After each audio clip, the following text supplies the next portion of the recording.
Olá, eu sou Araceli Signor, do curso de Direito da PUC-PR Campus Toledo, e vou falar sobre direito constitucional fundamental. Será que a vida é considerada direito fundamental? A vida é um direito absoluto e intocável? Como o Estado brasileiro materializa a proteção da vida para seus cidadãos? Nesse vídeo, irei abordar a proteção da vida humana, como ela é garantida na Constituição Federal Brasileira, como a Constituição fundamenta esses direitos, quais suas concepções a respeito do que é vida e quais direitos a compõem que possibilitam a concretização das garantias desse direito fundamental, que é o direito da pessoa de estar vivo com dignidade, envolvendo em seu conceito o direito à dignidade da pessoa humana, o direito à privacidade, o direito à integridade físico-corporal, à integridade moral e o direito à existência. De acordo com o processo vital da vida, que inicia-se com a concepção e progride, transforma-se e evolui até o momento em que deixa de ser vida para ser morte, esse fluxo da vida ocorre de forma espontânea e incessante. E tudo que interfere em prejuízo desse fluir espontâneo e incessante contraria a vida. Por isso que o direito à existência é o direito de estar vivo, de permanecer vivo, de lutar para viver. É o direito de defender a própria vida. É o direito de não ter interrompido o processo vital, senão pela morte espontânea e inevitável. Motivo esse que a legislação penal brasileira pune todas as formas de interrupção violenta do processo vital, legitimando, inclusive, as excludentes de licitude, como a legítima defesa e o estado de necessidade, por exemplo.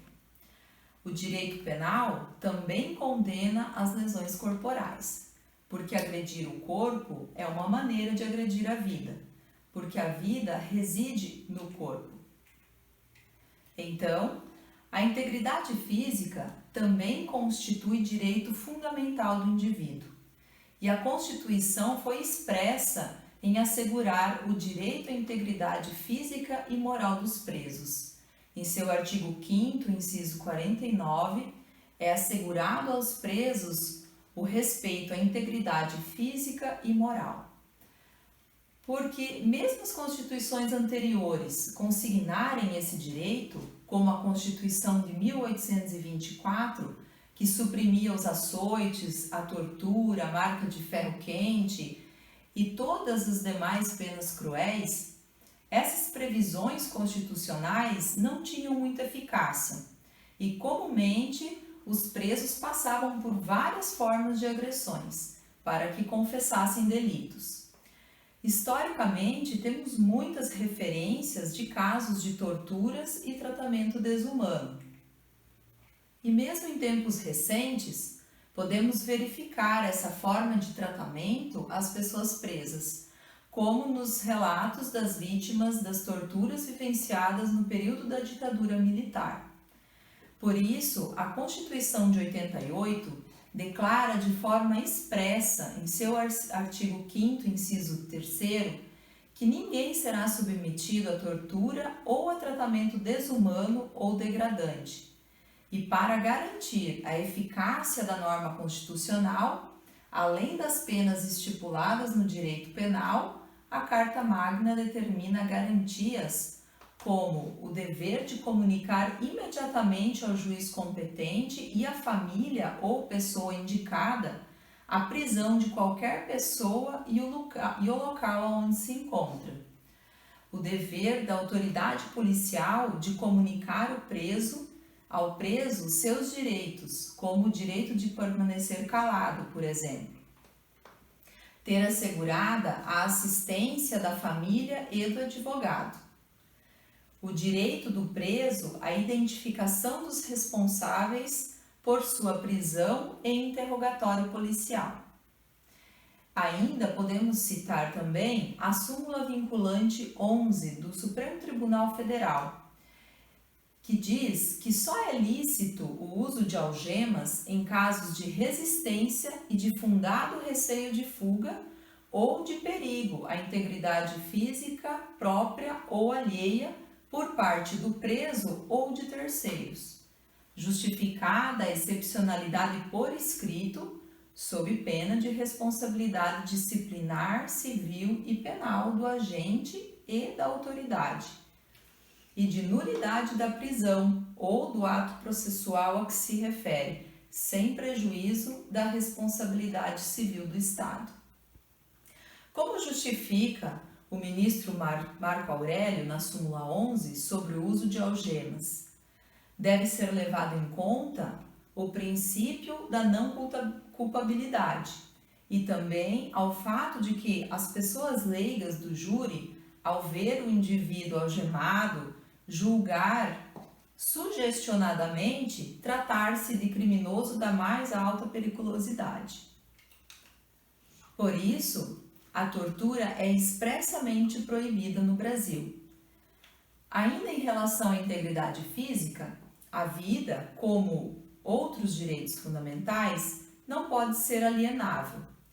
Mas a Constituição determina a licitude da alienação na doação de órgãos, no artigo 199, parágrafo 4º, onde determinou que a lei define as condições e requisitos para a doação de órgãos, podendo ser realizada desde que seja feita de forma gratuita e atenda a uma necessidade terapêutica.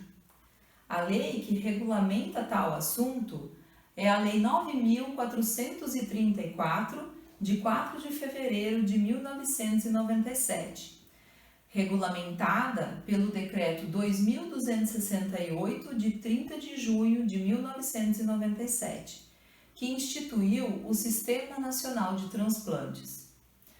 Os efeitos dessa lei, porém, não referem-se ao sangue, ao esperma e ao óvulo, e só é permitida a disposição de tecidos, órgãos ou partes do corpo vivo para fins de transplante quando se tratar de órgãos duplos, de parte de órgãos, tecidos ou partes do corpo cuja retirada não impeça o organismo do doador de continuar vivendo, sem risco à sua integridade e também que não represente grave comprometimento de suas aptidões vitais e saúde mental, que não cause mutilação ou deformação inaceitável.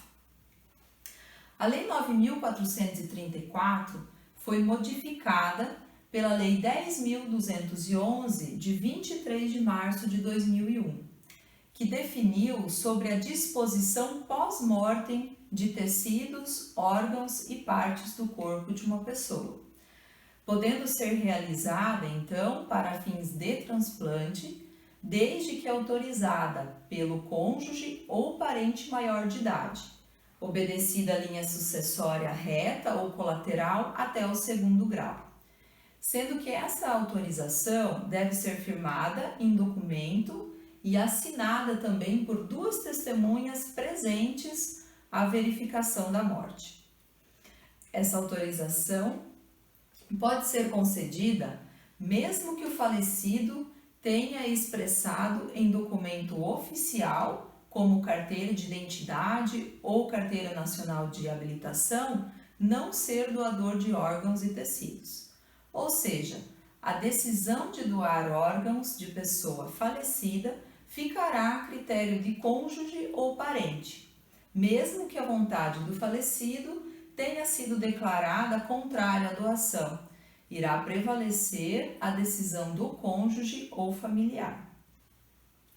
Quanto à integridade moral, como sabemos, a vida humana, além de elementos materiais, também é integrada de valores imateriais, como os valores morais. A honra da pessoa, o bom nome, a boa fama, a reputação, valores estes que diferenciam o homem de uma condição de animal. Por isso, o direito penal tutela a honra contra a calúnia, a difamação e a injúria. Se a vida é um bem fundamental mais importante para o indivíduo, que não pode ser violada e que deve ser protegida por ele mesmo e pelo Estado, razão pela qual o Estado penaliza, através das disposições do Código Penal, as condutas que ferem esse direito, temos que o direito à vida contrapõe-se à pena de morte, à eutanásia e ao aborto.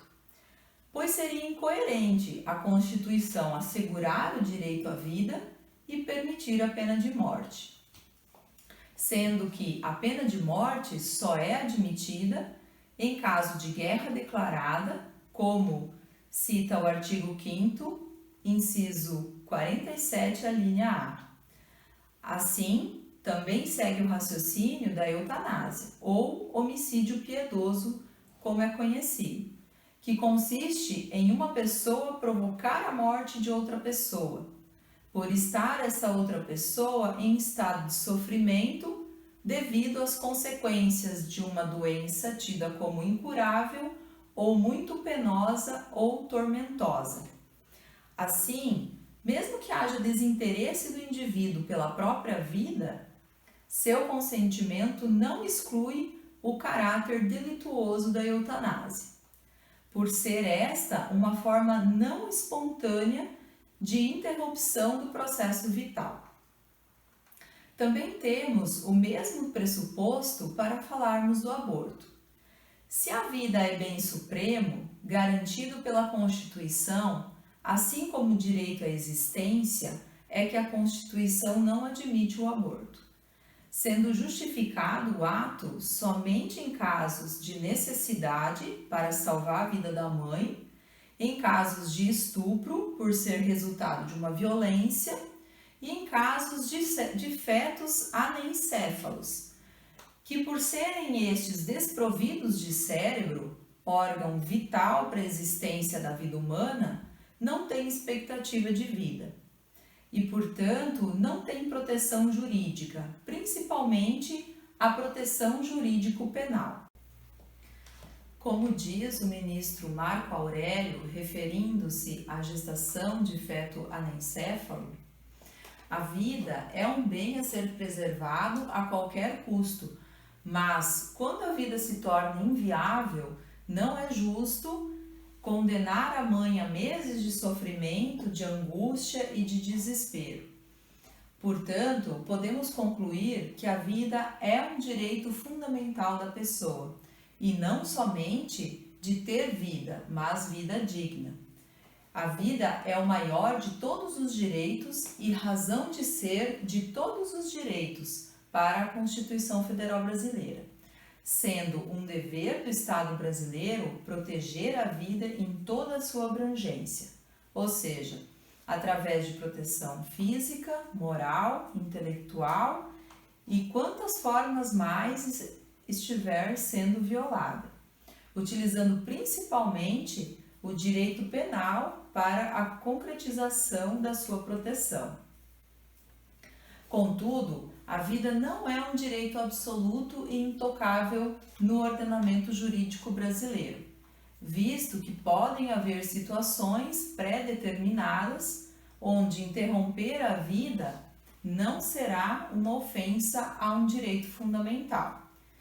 Essas situações são, portanto, o aborto, nas condições em que acabamos de citar, ou seja, a necessidade para preservar a vida da mãe, no caso de estupro ou de feto anencefálico, e a pena de morte em caso de guerra declarada.